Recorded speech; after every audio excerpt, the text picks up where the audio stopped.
شروع کرتا ہوں اللہ تعالیٰ کے نام سے جو بڑا مہربان اور نہایت رحم فرمانے والا ہے۔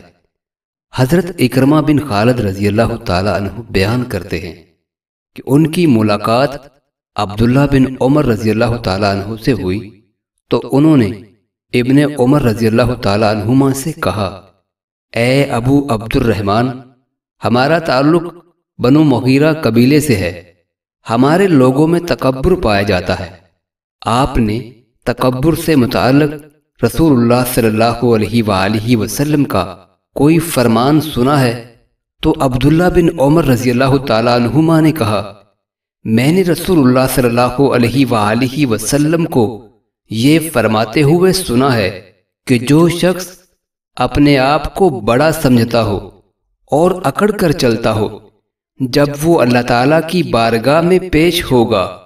تو اللہ تعالیٰ اس پر ناراض ہوگا۔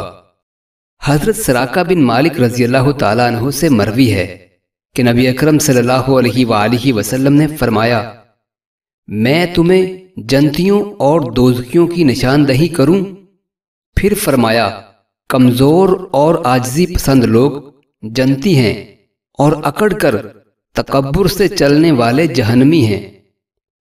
حضرت ابو ہریرہ رضی اللہ تعالیٰ عنہ فرماتے ہیں کہ رسول اللہ صلی اللہ علیہ وآلہ وسلم نے ارشاد فرمایا،